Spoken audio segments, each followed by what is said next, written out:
Welcome. This is the predictions for UFC 210. Daniel Cormier versus Anthony Rumble Johnson 2 take place in Buffalo on the 8th of April. The main event should have happened in Canada at 2:06, but because of injury to DC, we get this now.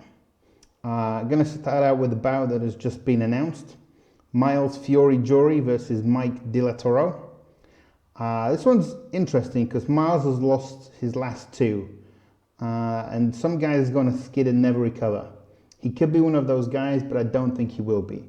I think this is a blip in his career, and Fiore will be back in the top 10 in short order. De La Toro has enough to make this a competitive fight, wherever it goes, and maybe even push this into the third round. In the end, though, I'm going to pick Jury by TKO. I think this is a fun fight, and it's a great matchmake to be made, you know. In terms of what would happen if Jury lost this, you know, maybe the UFC would bounce him. De La Toro is more of a guy that wins one, loses one.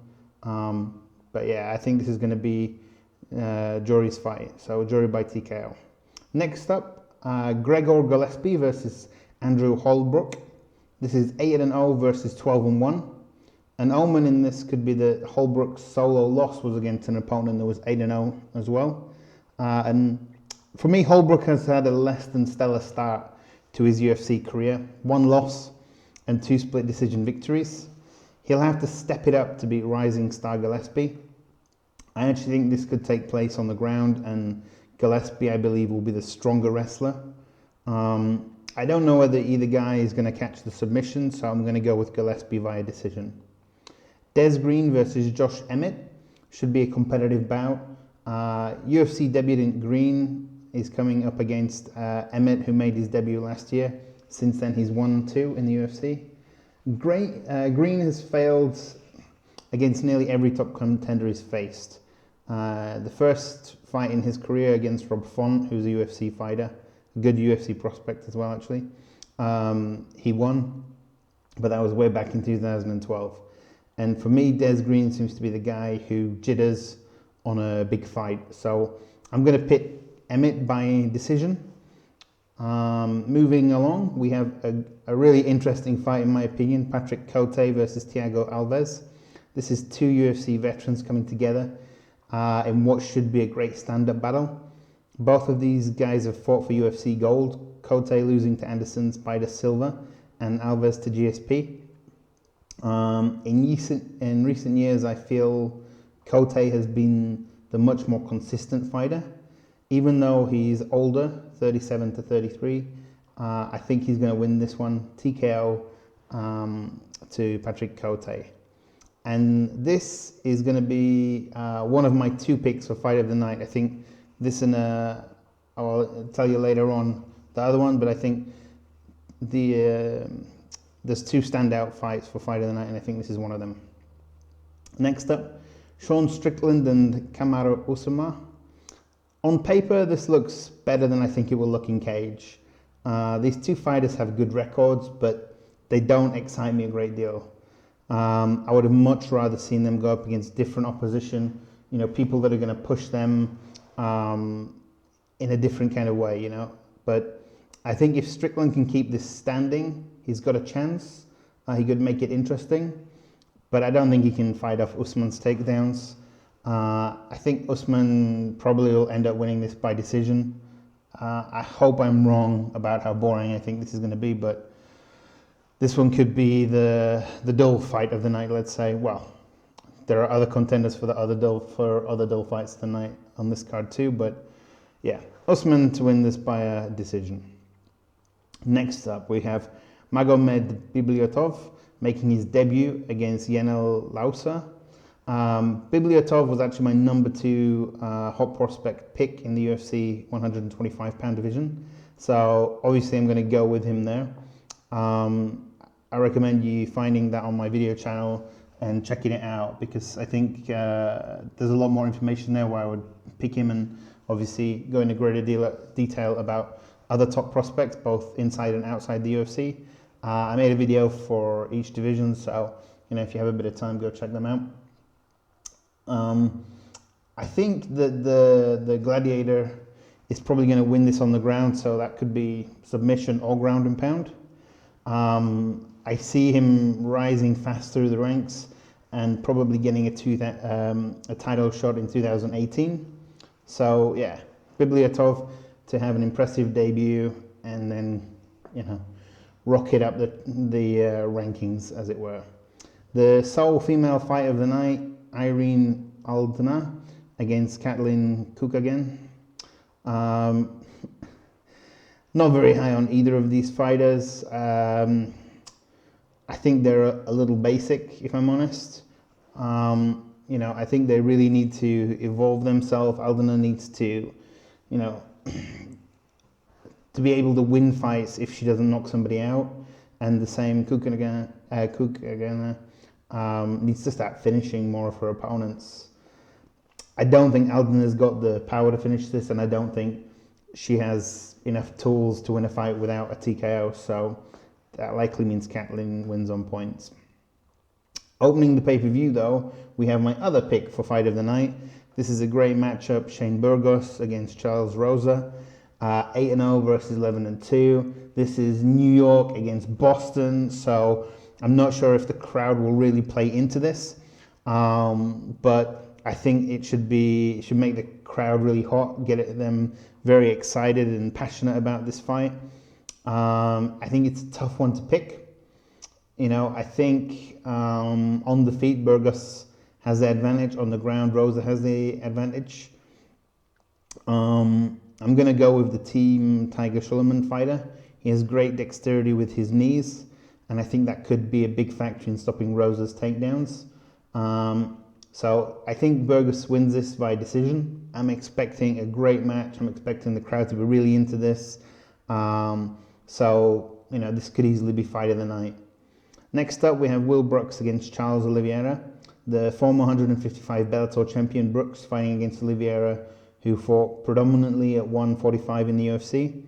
They're both the same height though, so I don't imagine that there's any kind of advantage really. And I envision this being a pretty straightforward case of Brooks wrestling Oliveira to the ground and winning on points. The Brazilian can be dangerous on the ground sometimes, but Brooks has never been submitted and I don't see it happening against Oliveira. Next up, light heavyweight battle, Jan Blachowicz against Patrick Cummins. I'm glad Durkin's getting this chance to get his career back on track. He was one of those gym legends that nobody on the regional scene really wanted to fight, and he got his big break coming in against Daniel Cormier, who main events. And obviously he lost that fight. He lost against OSP, and he lost against Nogueira as well. So he's been up against some of the top guys in the division. But he really only has lost to elite fighters, and Blachowicz isn't an elite fighter despite being a veteran. So I think Durkin takes him down, smothers him, and likely gets a win by decision. Next up, co-main event, Chris Weidman getting to fight, in New York State, his home, against Gegard Mousasi. I actually hate this fight for Weidman. Going into the Romero fight, I was hearing rumblings that Weidman couldn't move his neck properly after the surgery. And I don't want to say that it was the lack of head movement that ended up getting him knocked out, but going up against a dangerous striker like Mousasi, if he can't really move his head in any way or effectively enough, he's going to get jabbed to death. He's going to get put in bad situations. Of course, Weidman always has the punching power to knock people out. He has great wrestling ability as well. So I think Weidman does have ways to win, but I think that this is going to be a big question in his career. Is he strong enough to get in and take people down to wrestle them now, or is the lack of head movement and lack of mobility going to leave him vulnerable to being knocked out?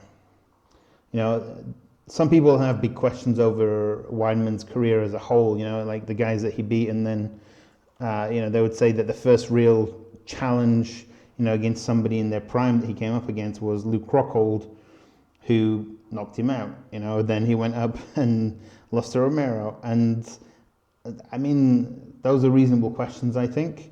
And we could even be in a situation where Weidman loses his fight, maybe retires, or has a couple more fights, but is pretty close to retirement.